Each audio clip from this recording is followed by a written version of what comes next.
Wow. Wow, wow, wow. Oh gosh, I came totally unprepared for this. I just slept on the computer and here we go. But let's just let's be more appropriate about this. Ready? Okay. So, there, look at there, cartoon me. There you go. Oh, look, there I am. There I am. There I am. What's up, guys? I am here once again. It is another week of stuff, but slow on the news, I guess, when it comes to movie news. A lot of the stuff happened last week. There was a couple of trailers and just people just being ridiculous and what have you. Hollywood being Hollywood. Just yeah, it's just this. It's just a static day. Today, so far this week, it's only Tuesday. Yeah, it's Tuesday. So anyway, what I wanted to talk about though was the DC films, namely Superman that we're getting this summer. Just a lot of things that have been happening with these movies and like Marvel and all this stuff. I'm just going to talk about some things, some stuff. But if you have clicked on the thumbnail, then obviously it's just things and stuff, stuff and things. Jeez, I haven't had my coffee yet, guys. All right, so all right, so with DC films coming out with Superman this summer in July, there's a lot of, I don't want to say the word stake. There's a lot at stake happening right now in the comic book movie genre. There really is, but there really also isn't, at least to me, because I have the old stuff that I can go back and enjoy. It's not like if anything, if all of the new stuff sucks, it's just completely dead for me. It's just unfortunate that a lot of the quality, it seems to just kind of go, it's going down. It's worse than the 2000s, when you had these movies that weren't so successful. And when you had movies like Ben Affleck's Daredevil, which I thought the director's cut version was better, but it's not, it doesn't completely shift the entire film. For I thought it was okay. It's mediocre still to me. But just the director's cuts just a little bit better. It's not a huge drastic change, but it's all right. People forget Ben Affleck was Daredevil, Jennifer Garner was Elektra, which that Elektra was the one that was in Deadpool and Wolverine. And so, but like the Fantastic Four films that came out in the 2000s, those weren't successful. They weren't even that really good, but in comparison with everything else, and I'm not sure about this. The thing is about this year's Fantastic Four is that I'm not really looking forward to. There's several things in it that I cannot stand happening, and there's nothing you can do about it because it's in the film. It's in there. And so, but everything looks perfect. The aesthetic of the futuristic 60s, the thing, everything about it looks brilliant. The look of the film looks so awesome, but I don't like the fact that we've got Pedro Pascal, who is the most overrated actor working today, and he's not really that great. And he's also not really that great of a human being. Now, I understand that he's a great coworker because he is a follower. He is a person who is a company man. He follows the rules. So he is easy to work with. I can understand that. But there are a lot of things that he did publicly that a lot of people just kind of sweep under the rug and go, okay. But others got canceled for way less.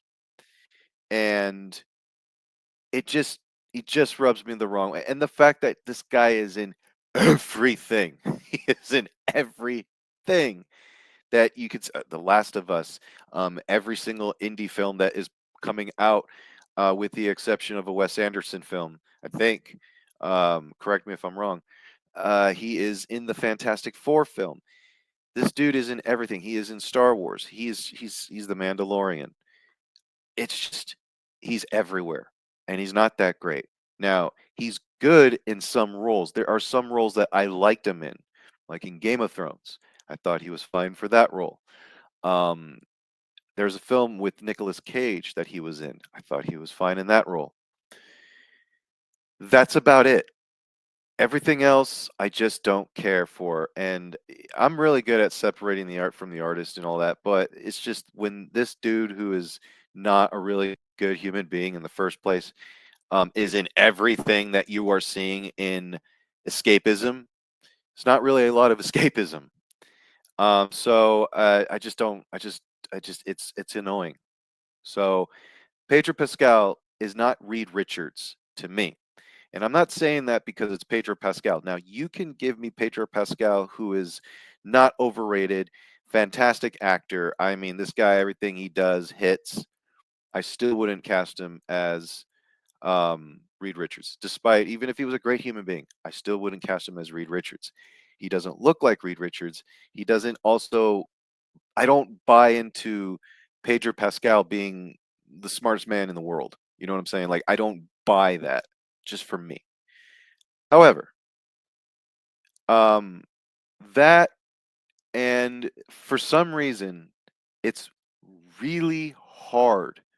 It appears that Disney just cannot do a 100% full on adaptation of the Fantastic Four.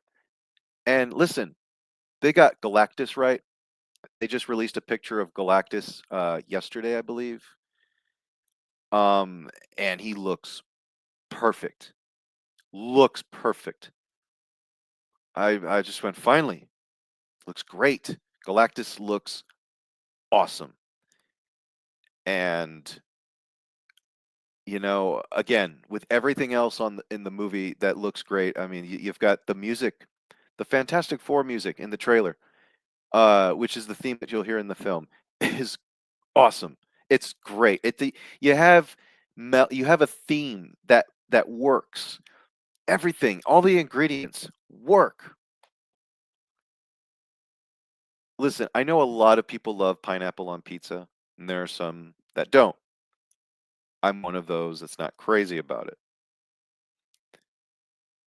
To me, this is like or anchovies. I can't stand anchovies. Okay, so we can all agree, right? Right? Digital shake, yeah. Uh, anchovies, disgusting. Okay, imagine fat anchovies. Think about that here for a second. I'll make that a point here in a minute. But Pedro Pascal, the casting of Pedro Pascal as Reed Richards, uh, tarnishes a little of the movie for me. Okay, but as I was saying, Disney cannot make a proper adaptation that's 100% full on. And I'm not asking them to. Of course, in the MCU films, starting with Iron Man up until Endgame, they definitely didn't adapt them 100%. But the spirit and all of the elements that made those comics great, uh, that, stood the test of time, they made those films. They made those movies, okay? And you can also argue and say that, well, the majority of Phase 1 was Paramount, and that's true. It's different. When you watch Iron Man 1, 2, there's no way in hell Disney Marvel would make those movies, okay? Like the first Thor film, or even perhaps The Incredible Hulk. Those movies felt different than perhaps, let's say, the end of Phase 2 going into Phase 3. But Phase 2 and 3 were great. They still kept in line. They still stuck to the script. They still stuck to the characters, the spirit of the characters, the adaptations, although like Civil War wasn't 100% like Civil War, the comic, they made a terrific story using the things that they had, the characters that they were allowed to use. They made a story. It's as if they just did another version of that. And with this Fantastic Four adaptation, I cannot imagine for the life of me why on earth I wouldn't put the actual. Now, the Silver Surfer that's in this movie is in the comics. Yes. A lot of people sit there and go, "Well, she's in the comics, so that." I know that. I know that. But hear me out here. Her being first in the Marvel Cinematic Universe. Okay, we saw the Fox versions. Okay, with Lawrence Fishburne doing the voice of the Silver Surfer, which was till this day that Silver Surfer looks awesome. The movie was shit, but the Silver Surfer looked awesome. But Norrin Rad is the Silver Surfer. This is a dude who they decided to not place in first.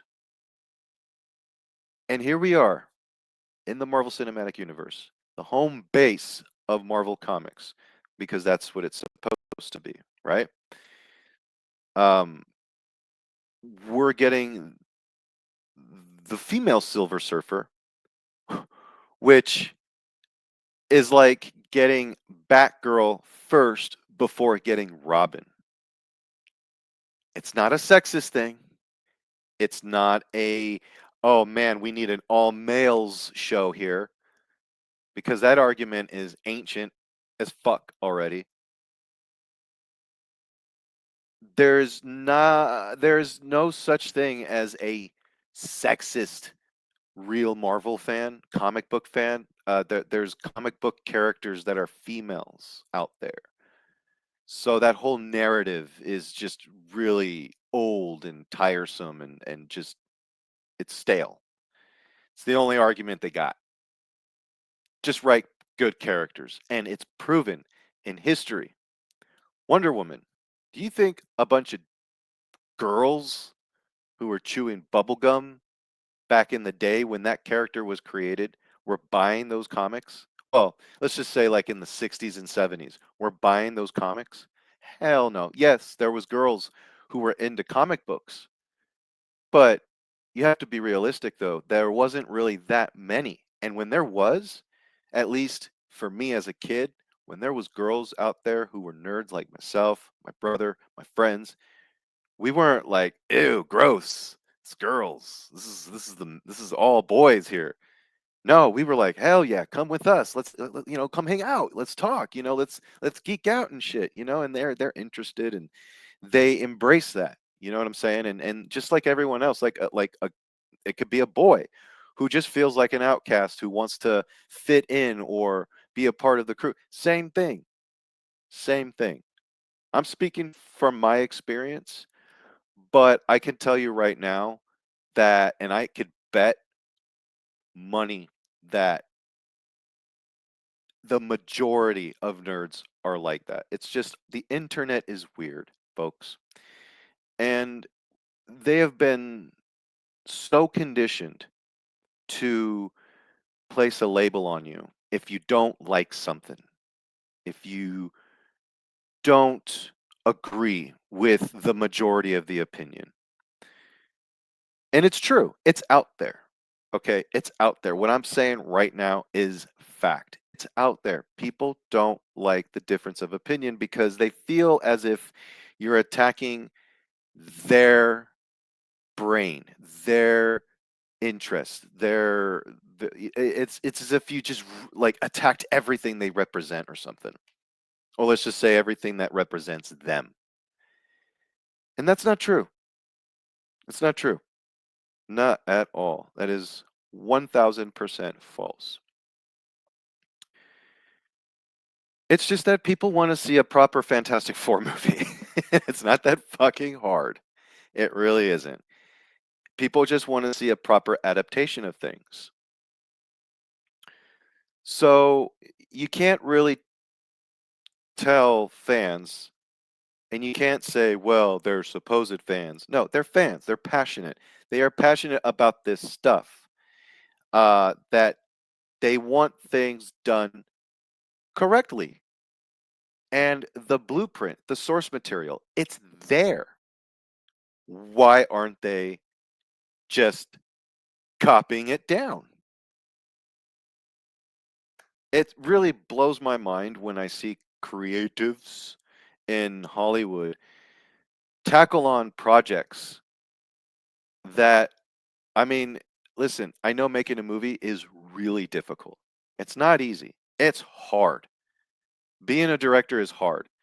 It's a privilege, but it's hard, okay? And so I understand that. But when you have material there for you to use to get the ball rolling, I don't understand why those said projects fail. I don't understand. And so, like in the 2000s, the X-Men films, although 1 and 2 were good, 3 was a misstep, but I didn't hate it. I thought it was fine. To be honest with you, that movie, X-Men: The Last Stand, is 100 times better than the Thunderbolts. Okay? The Thunderbolts is entertaining, but it's doing well, it's been received well, but not financially. It's flopping really bad right now. Um, but that's an example that, and the reason why I say that is because I'm not saying that the X-Men: The Last Stand is a better movie than the Thunderbolts. I would rather watch X-Men: The Last Stand because it seems like there was somebody trying to make a X-Men movie, even though it was not a really good X-Men film. With the Thunderbolts, it was the marketing was bland.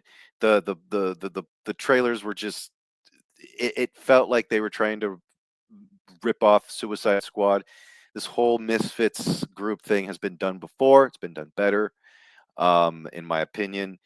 And everyone wants to say that it tackles on mental health so successfully. In the MCU, we finally have a movie that tackles on mental health. Y'all didn't see Iron Man 3 then, like y'all said you did. Iron Man 3, that entire movie, uh, tackles on mental health, and it was done much better. So my point is that when we have movies like the Fantastic Four coming out this year, and comics, look, this movie could be dog shit.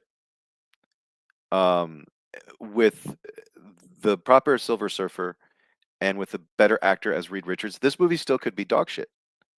There's lots of chances that all these movies could be dog shit. I hope that, and I don't know if I can because I just can't get past certain things.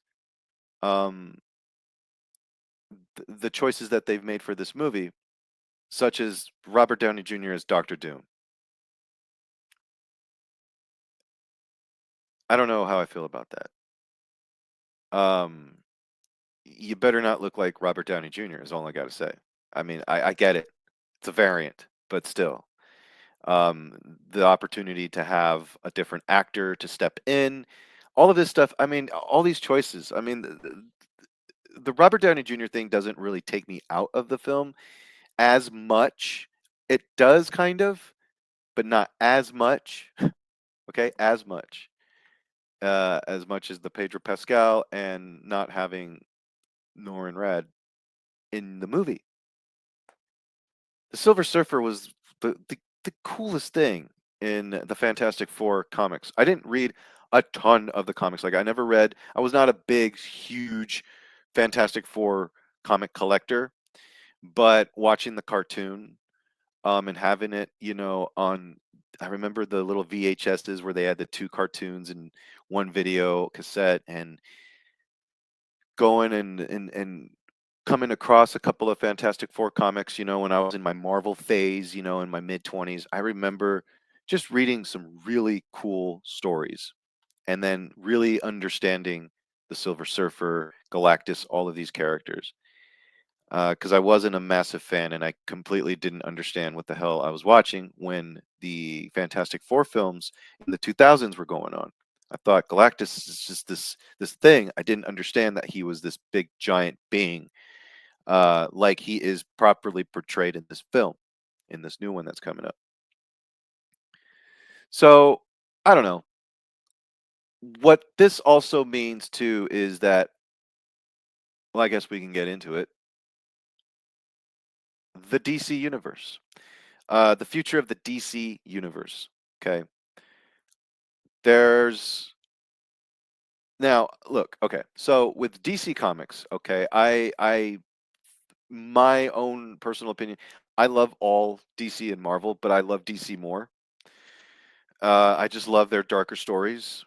I love they're just more adult. I'm not saying that Marvel is not. Marvel has tons of adult material, but I just love the way DC just goes into this element of darkness and just doesn't really shy away from doing what it wants to do. At least back in the day. Right now, it sucks.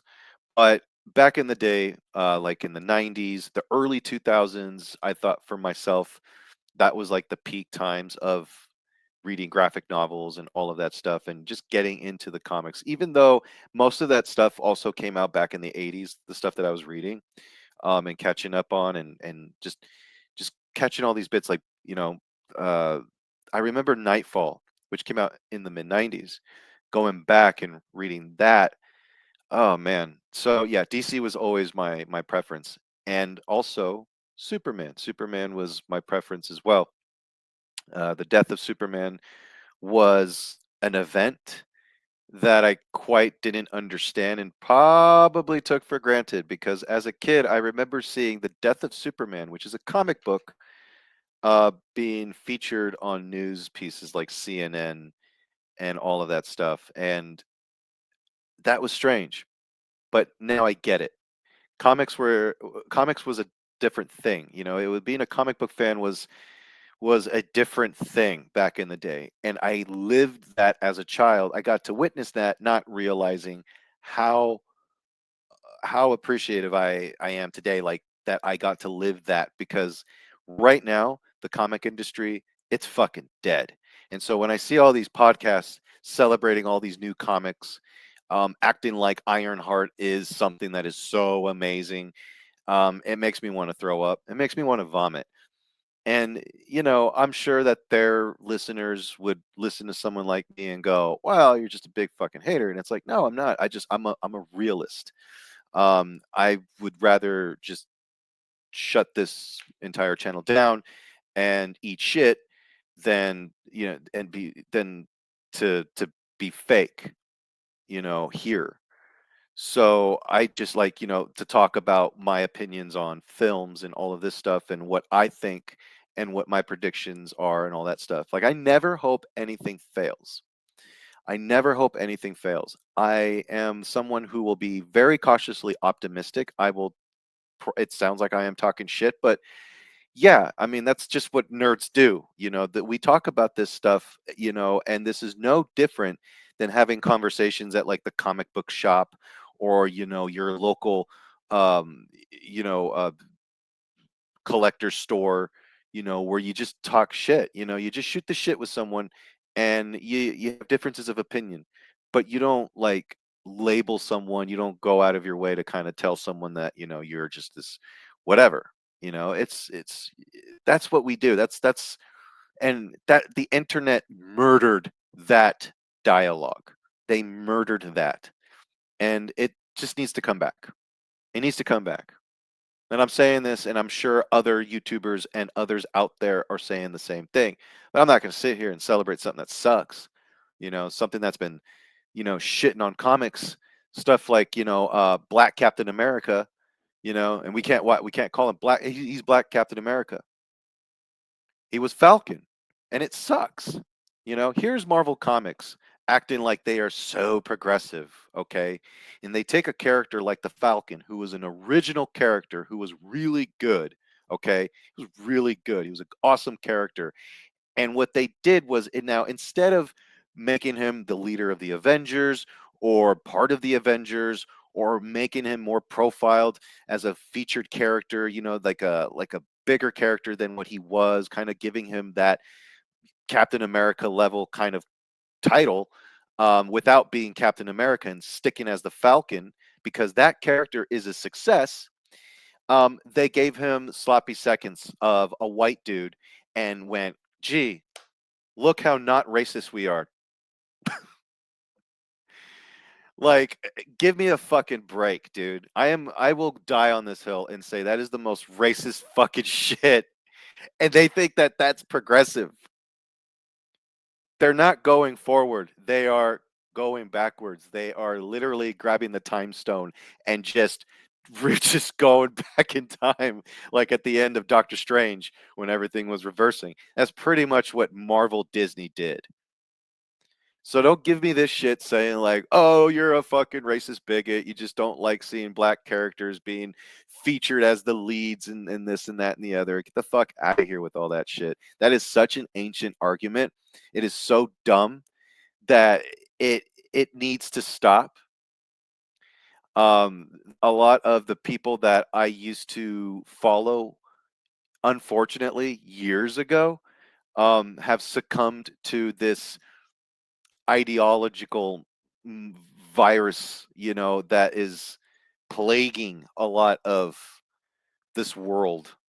I want to say this country, but this world, because Jesus Christ, you should see the UK. Uh, but you know, it's just weird, that people are afraid to talk about shit. Now, a lot of people are saying, "Well, we're leaving the woke era."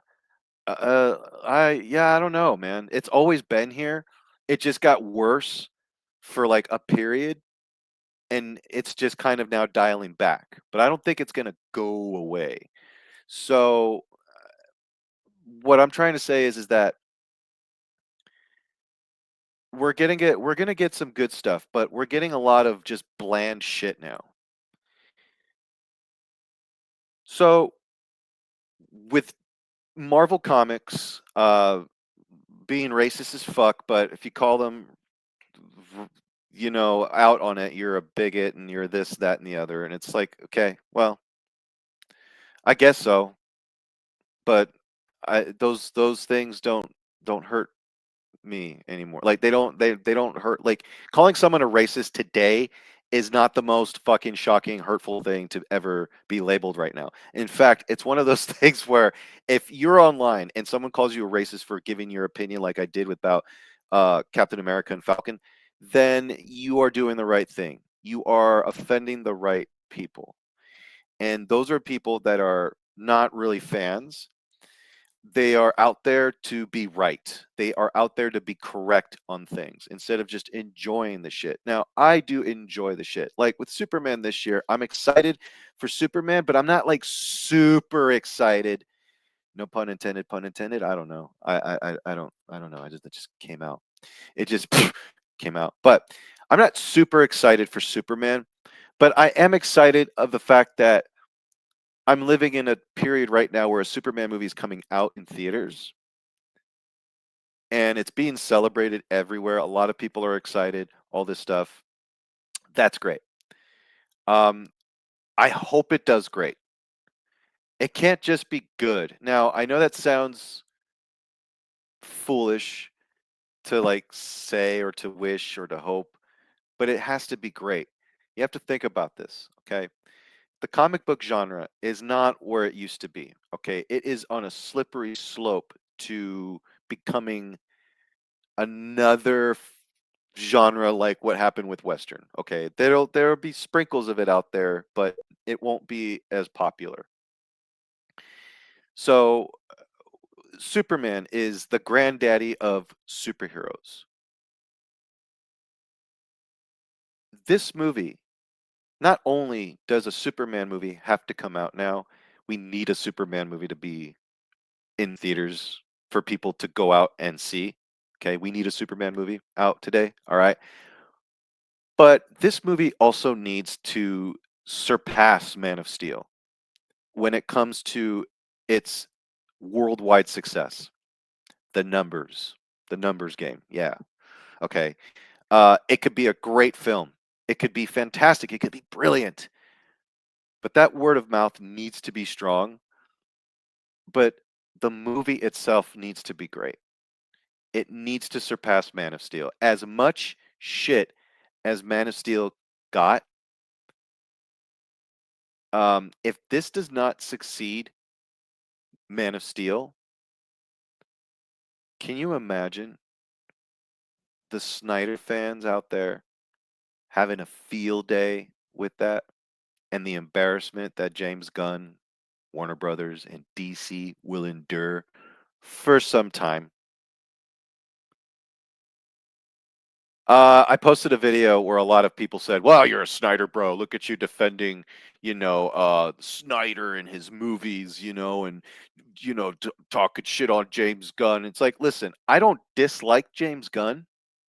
I think he is a fantastic director. I love his work. I really do. I just wouldn't have him around my kids. And for those of you who are probably wondering about that, it's because a while ago on the internet, he posted some really weird tweets. Now, if you have children, even if you don't, it's still pretty fucking weird and strange. And it comes off as no surprise because it's Hollywood. Now, James Gunn wants to say, I remember back in the day, and a lot of people will defend him and say, well, he was younger and this and that. Guys, he was in his early 40s. It's not really younger. Okay. So um, that's why he got fired from Marvel.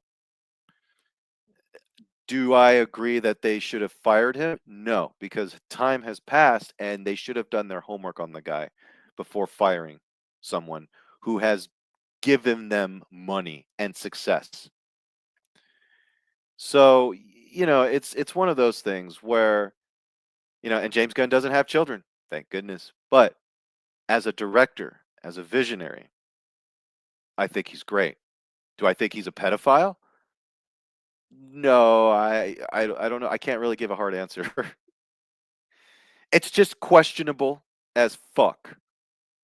But I don't think he goes out of his way to lure children into his home or anything like that. So, if that answers your question, I just think that um, there was some pretty weird jokes, and I'm pretty fucking vile and disgusting.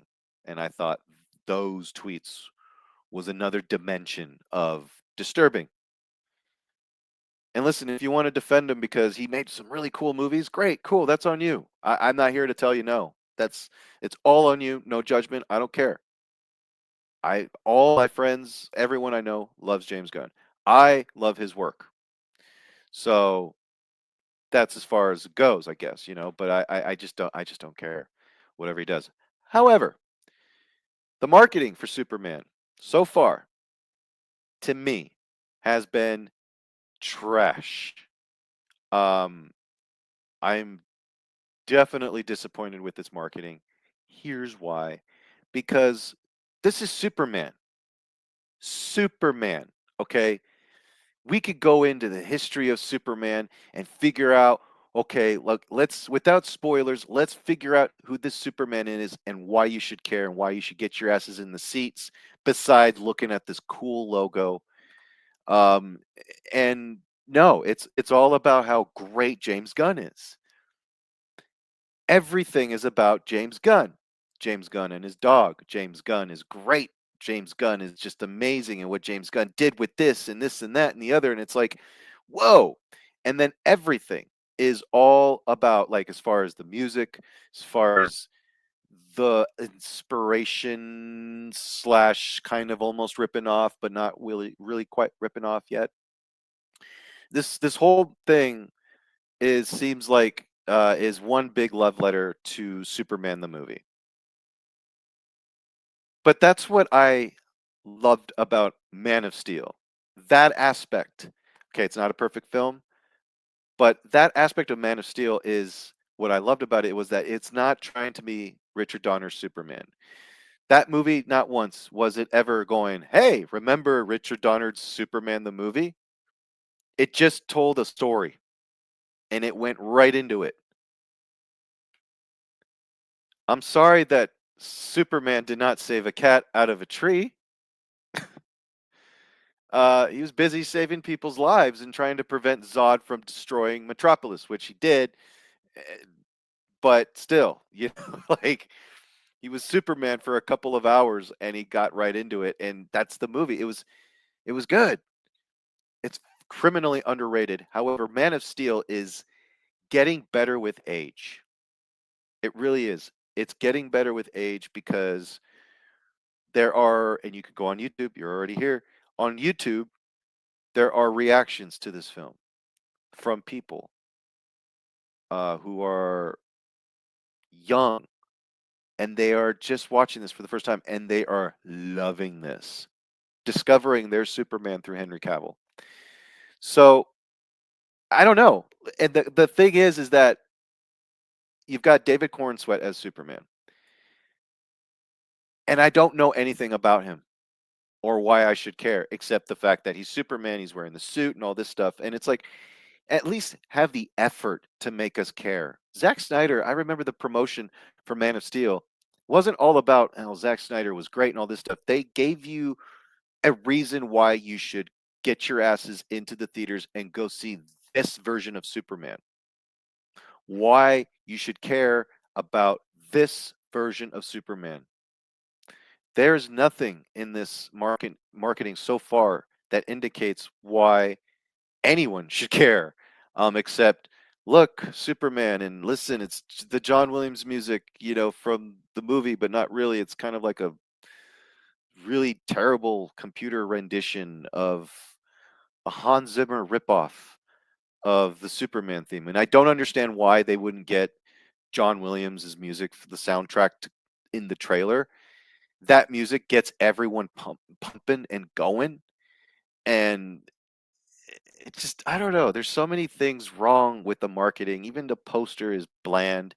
You can't even put the proper fonts of Superman. It's just Superman.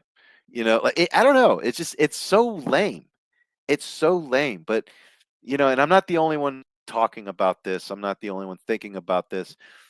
But I just hope that it's just like I hope that the marketing was weird and not so well, but the movie it was amazing. It's great. It's brilliant. I walk out of the theater and I'm telling everyone, texting everyone, this movie is just you got to go see it. I hope that I get that feeling. So, and this movie needs to do great because, like I said, he is the granddaddy of superheroes. He's the superhero that most comic creators were inspired by to create their comics. You may not be a fan of DC. Maybe your favorite character is from Marvel Comics. Maybe your favorite character was from Image Comics, Dark Horse. But their inspiration was Superman. Without this dude, you don't get what we have today. So when you make a Superman movie, it's got to be great. And Man of Steel wasn't great, but it did something different and it deserved its own sequel, man. So I don't know. What do you guys think about, the fact that we're getting a Superman movie this year? It seems very it looks good. It looks good. It's just the marketing, like I said, the trailers, everything, it just seems like as if Warner Brothers doesn't really care. So, I don't know, there's like no effort in those trailers, I feel. But I don't know. We'll see. We'll see. There's not really much to see. I mean, there's been lots of discussions about it more so than there was before because the trailers have been released. But I just want to see something that makes me just get pumped. I want to see something that'll make me feel like this is going to be great. But so far nothing. People are excited. Awesome. And maybe that will probably bleed into me at some point, and I will get excited once July happens. I'll be like, wow, okay, reality check. There's a Superman movie coming out, and that's great. I just I'm just not quite there yet. I have to see this film. to get excited, and because right now I've always wanted to see Henry Cavill continue to play Superman. I really think that man deserved his own shot again, and it was taken from this guy. Um, so and like I said, this movie has to hit. This movie has to hit. People can roll their eyes and say, "Well, it's great." No, it has to hit. It needs to make at least 850 worldwide at this point. Okay, at least that. Then it'll get a sequel. It'll get a sequel, but it cannot go below Man of Steel. It cannot go below that because that would be oh man, people have a field day with that. And at this point, like you've got the Thunderbolts, which is not even doing anything right now. A lot of these comic book films haven't done shit lately, except Deadpool and Wolverine, which was a huge smash hit. But even if I don't like a movie that's out, like I'm not crazy about Barbie, but I'm glad Barbie made $1 billion because that means that theaters are making money again. So it keeps the theaters open. And that is the silver lining about this stuff. And if you got Superman making $1 billion, and not only do you have a Superman movie that is making $1 billion, but you've got theaters making money again. That is just an all around win. And that's what needs to happen again. And when these movies are out in theaters, these movies need to stay in theaters longer than a month. If they really want their return of it, they need to stay longer. I feel like if these movies are like longer in the theaters, I think that somewhere down the road during its dead stale slope at number 7 on the box office, I feel like people will start discovering shit. And then they'll let their friends know and go, "Hey, you need to see it." And then that'll start something up of a word of mouth again, and then that has a resurgence. Something. These movies they're in theaters for like 12 seconds, and then they come out on streaming. Not giving the film the opportunity to even have that. Oh man, it's kind of struggling here, but look at resurge. No, next thing you know, watch Thunderbolts will be on Disney Plus in like 3, 2, 1. Go check your Disney Plus app. Which, ugh. Anyway, but so yeah, DC needs a win. Now, what does this mean also for Superman coming out and with James Gunn, Warner Brothers, David Zaslav, naming out the no shit. Give an applause to the no shit statement award to David Zaslav when he said the primary characters that Warner Brothers needs to focus on is Batman, Superman, Wonder Woman, and Supergirl. Um, First off, Warner Brothers is really stupid. David Zaslav knows fuck all about comic books, the movie industry, the mechanics of the movie industry and how it works, all of those things. The guy is just a corporate man. He just knows names. He hears the name Superman. He's like, "Oh, I know that name. I know Superman. He's got a red cape, right? Yeah, that guy." So that's David Zaslav. Go watch an interview with him. It's hilariously just cringe. But um, so with Robert Pattinson's Batman, the part two, Matt Reeves. Now, there's all these rumors that Matt Reeves was sick. Matt Reeves is going through marriage problems. Matt Reeves is stepping away from being the director and all this stuff. James Gunn shot that down on a tweet or on Instagram. I don't forgot some social media site, but he shot that down. So nobody knows what the hell's going on, but it's happening. Apparently, they said there's a script being turned in next week for the Batman 2. So they say that now shooting is going to begin soon for a release in 2027. Okay. Now, this would make sense if this Batman shares the same universe that this Superman, which is coming out in July, shares it. Like if they share the same universe, okay, I could see why you guys waited. I could see why you guys waited. Makes perfect sense. Makes 110% sense. Okay? If that's the case. All the bitching and moaning from fans like myself and everyone, why is it taking so long and all this shit. Listen, I would be like, got it. Okay? Memo received, email received, text received. Got it. Okay? Hear you loud and clear. But if this does not share the same universe that this DC universe, this Superman is launching, what a complete waste of time. And I'm not saying that because, oh, it's a waste of time that it's not a shared universe. No. But from its release up until its sequel's release, we could have had like one good Batman movie in there. You know what I'm saying? Holy shit. Like, how hard is it to make a Batman movie? Like, how hard is it to make this guy happen? There's comic books, there's source material, there's a lot of shit there. There's the animated series, which is a fucking blueprint, dude, for any Batman movie out there. I don't understand. It's really hard for Hollywood to make a Batman movie. That is a joke.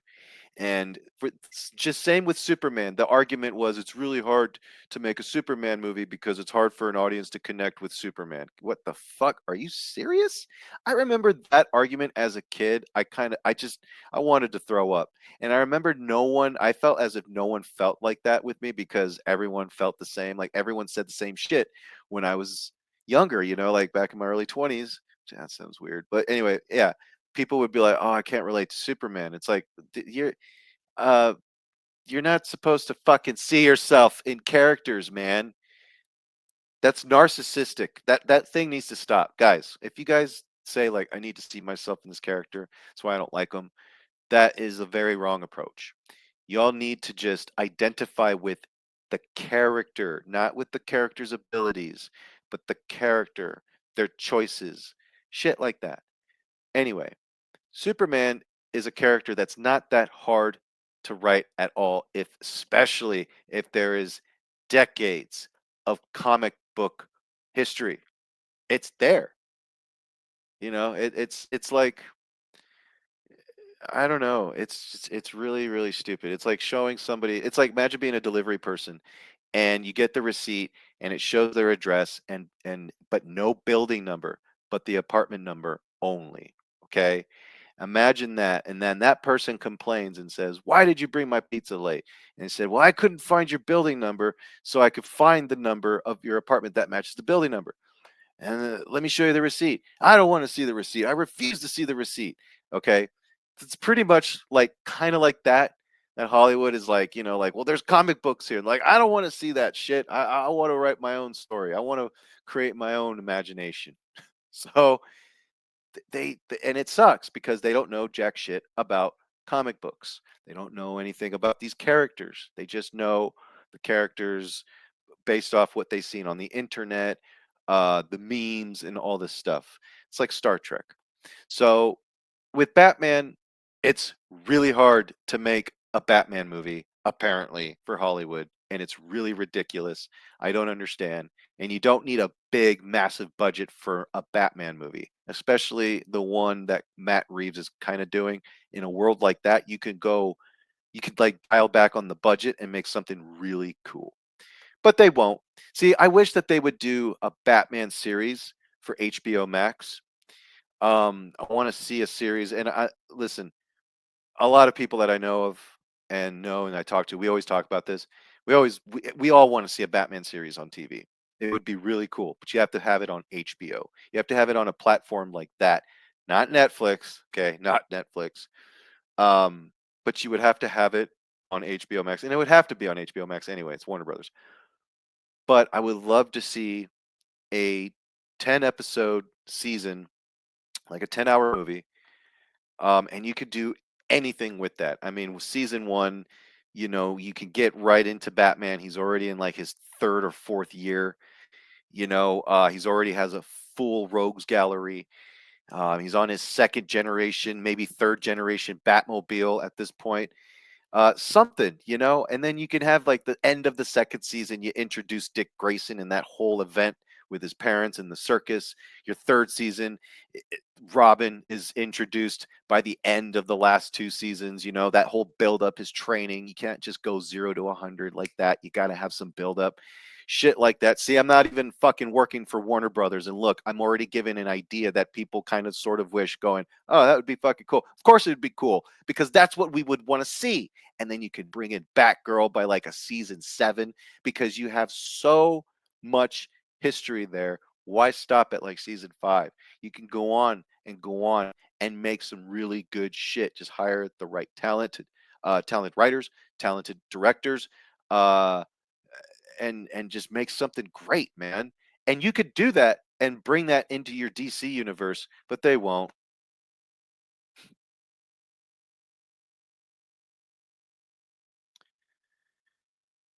Anyway, Superman comes out July 11th, guys, and we will see what will happen with the DC universe as it unfolds because so far I'm not impressed. I saw the trailer for Peacemaker season 2 and it looks like shit. And I cannot stand Peacemaker season 1. I try to go back and watch season 1. I watched like the first 40 minutes of the first episode and then I tuned out. I can't do it. I can't do it. I wanted to leave when the opening credits started and everyone was dancing and shit. And I was like, come on, man. This is not good. And listen, look, James Gunn, like I said, I love the work that he does when it's his films. He's just not really good on television, in my opinion. Creature Commandos, not that great. Creature Commandos, there's a lot of self inserts from him in that show, which also makes me think that he's a little narcissistic on the marketing for Superman. It is weird. That's why I joke around and say this is Superman presents James Gunn.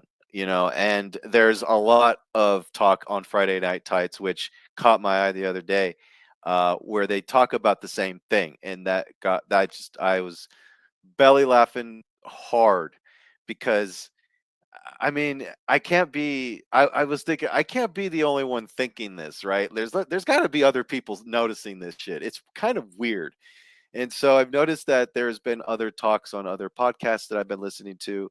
Um, there's a specific not a Superman podcast, but this guy talks about Superman a lot, um, and other comic book characters, but mostly Superman. And he's mentioned the fact that same talking points that I have, that we share the same talking points, I guess, like he's saying that James Gunn is really loving himself in the marketing for Superman. And so I can't take credit for that. That's what these guys were saying. I will get the podcast name. I just didn't think I was going to talk about them. But it's just been weird, and I'm not like disrespecting the guy. I'm not saying this movie looks like shit. I'm not saying that at all. I'm just saying that this movie, um I know nothing about it except that it's a Superman movie, and some people will get frustrated at me listening to this and go, well, that's all we need to know. It's a Superman movie, so there. Why dwell on it? Well, because I want to know what the fuck I why I should care. You know what I'm saying? I don't want to know the story. And that's one thing that I can appreciate the trailer for doing is not revealing what the initial storyline is.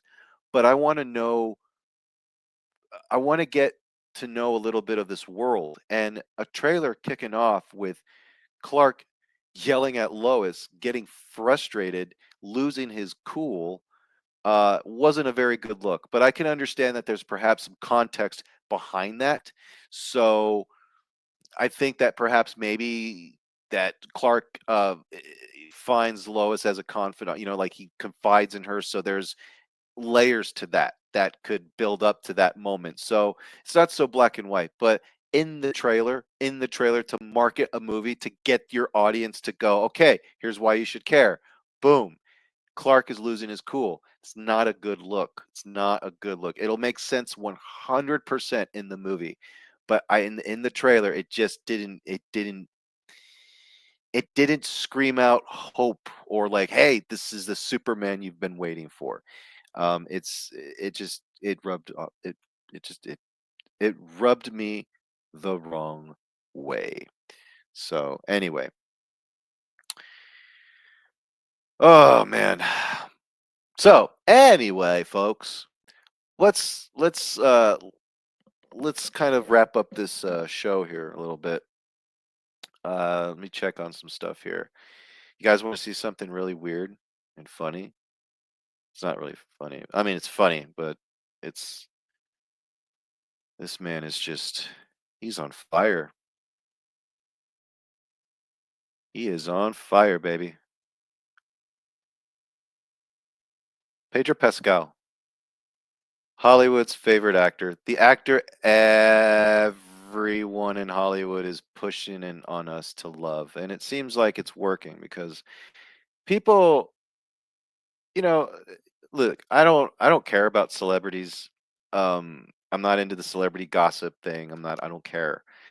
I care about it when it comes to them disrespecting the fans because the fans, aka the customers, are not liking the product. And when you don't like the product, you have a right to complain or you have a right to illustrate your feelings of disappointment. And when the person who is providing that service tells you to go fuck yourself or calls you a Nazi or calls you whatever, it's not a great plan. It's like Tony Stark in the Avengers. It's not a great plan. So that's the problem. And this man right here is that he is POS, a POS. Mr. Fantastic, he's Mr. Fabtastic. Yeah, I don't he sucks. But yeah, this is what he does probably. The in his private hey, listen, hey, look, if that's what you do, if that's what you hey, look, I am far from judging you about things like that. I do not care. But when you go around calling, fans in half the country, all these horrible things simply because they don't align with your politics, um, what do you expect? What do you expect? The Last of Us is just it's was already just dead on arrival with season two. Pedro Pascal left, not left, but his character. Spoiler alert! Spoilers. I don't know if you're watching it. I don't know. I kind of care because I don't want to piss you off. And then you hit unsubscribe and you're like, fuck you, I'm done. It's like, no, I don't want to do that. But let's just say that his character's not on the show anymore. If you played the game, you understand what was going to happen, which I was looking forward to in the show for two reasons. If they were going to pull it off, see if the creators of the game were to think, well, gee, it didn't work in the game and people were pissed off about it. So maybe perhaps if we just did something else, um, maybe we can well, that was weird. Maybe we can not do that and then have a really successful show and maybe people will like it more. No, they did the same thing. They did the same thing, if not made some even more unnecessary cringe choices in that show that was meme worthy. And what I mean by meme worthy is that for those of my parents, is that they take a moment from a show or a movie or a song or anything, okay, and it's so funny that it's worth mocking, and you can use it to display a feeling. You can use it to display a situation, circumstance, anything, and it's funny.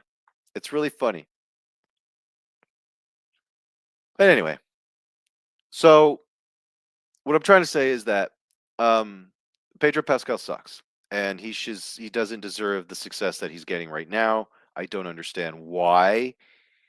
I mean, I understand why, and Pedro Pascal is a white dude who's Chilean, but he's a white dude, meaning that if Disney, okay, as progressive as they are, right? They're like, fuck, we need to have some diversity in this cast of the Fantastic Four. Kevin Feige's like, shit, fuck, cocksuckers. Okay, so what do we do? Well, can we make him black? Well, we can't have a black Reed Richards. That's not the Fantastic Four. Fans will get pissed. Even its black audience would be like, what the fuck? Why are you still virtue signaling? So no. That's at least how I would think that they think, but I don't think so. But so my version of Disney is at least a little bit more reasonable. But anyway, so fuck, we can't have a black Reed Richards. Can we have a Latino Reed Richards? No, we can't do that either. Johnny Storm needs to be white. Sue Storm needs to be white. They're brother and sister. They did that in the Fox Fantastic Four with Josh Trank, and that failed. Even though that wasn't the issue, but that failed. We can't replicate anything that is like that at all. So let's think, guys. Well, we can't have a Pakistani guy. We can't have an Indian guy. We can't cast these guys. It's Reed Richards, guys. Reed Richards was created in the 60s. Okay. Okay. So what about this Pedro Pascal guy? Pascal? Pedro? Pedro? What are you talking about? Guys, I told you we have to think white here. Okay. Well, no, Pedro Pascal, look at him. This is the guy from Game of Thrones. Eh, this role. Oh, this is the guy who also looks he's he looks pretty white. Oh, well, that's different. Does he have an accent? No, not really. No, and he's also the Mandalorian. He's the mandolin from the Disney show. Oh, oh, that sounds cool.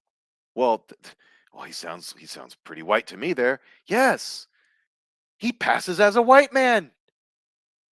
Oh, well, see, that's the thing. So now we could check mark the diversity box because Pedro Pascal and and he just happens to be white, so that works for us. And he sounds white. That's that's the that's it, folks. That's the connection. That is what it is.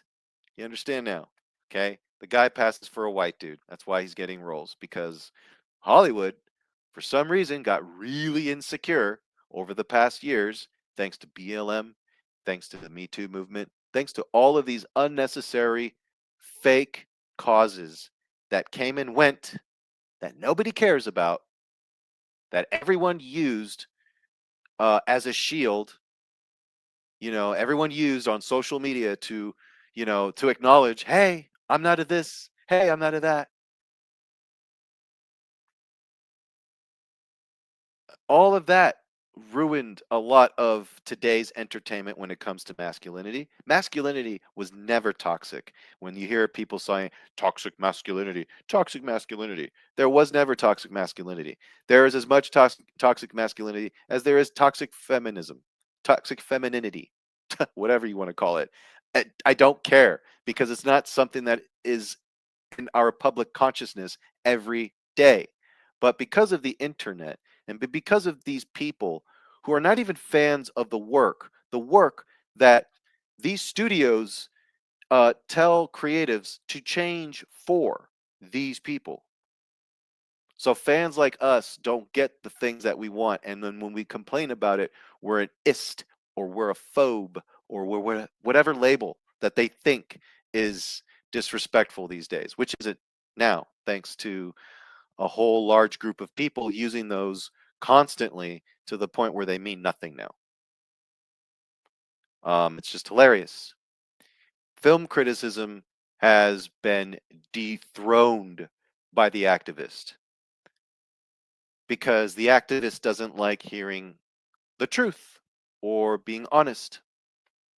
So I do believe that when there are these movies coming out this year.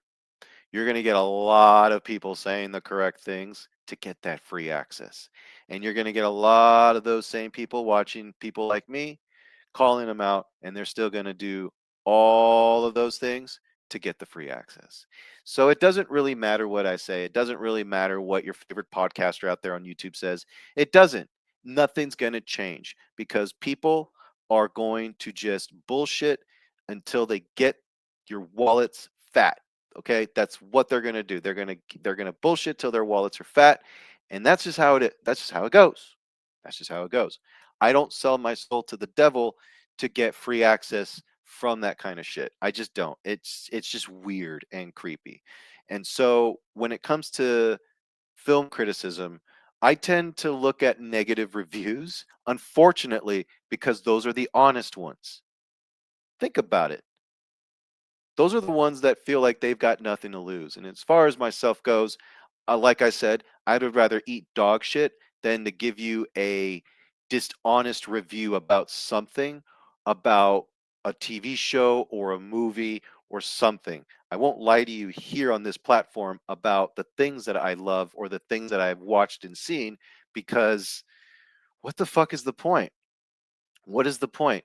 If my goal is to get listeners to say to lie and be like, "Oh, I'm gonna like what others like." What then? What does that say? What would that say about me? What would that say about myself? Really? I mean, come on. So you've got people out there who are always outraged, and I'm gonna leave you with this. Uh, if you go on TikTok, there's a lot of people out there that watch videos. And TikTok is a massive platform with a lot of people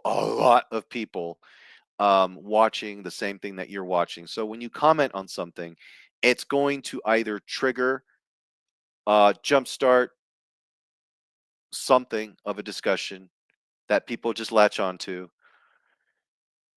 and some people just get pretty vile.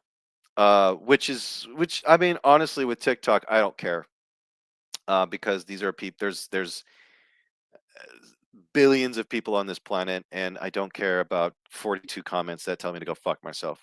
So, and with TikTok, honestly, with its comment section, it's so much.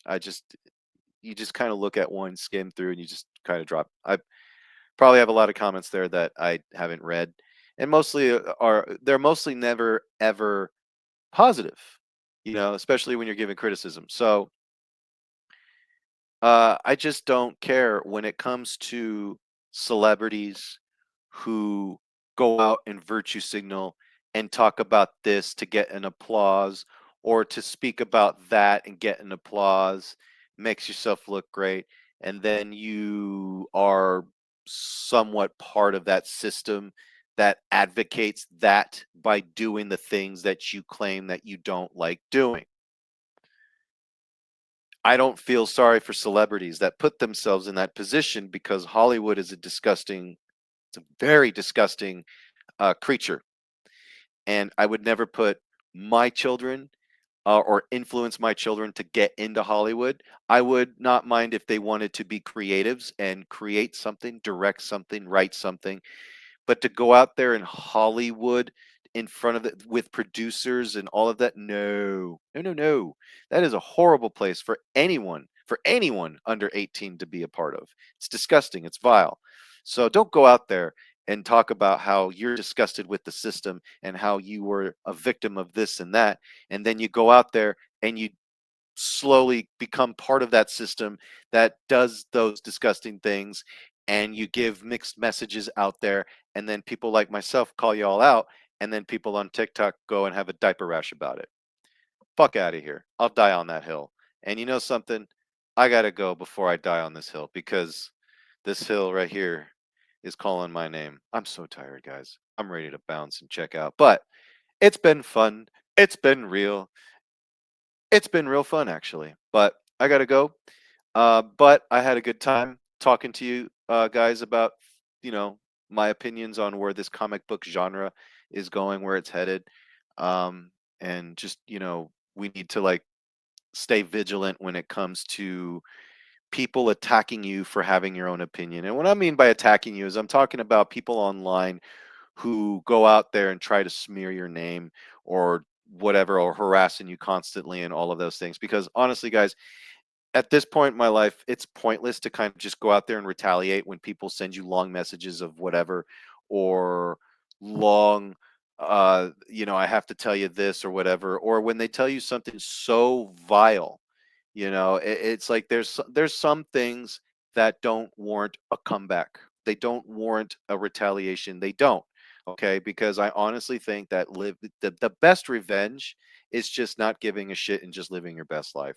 When you don't give a fuck and you just live your best life and just continue living your life, that pisses people off. And that's what everyone should do. That's what a lot of people, that's what I've been doing. It's what I do.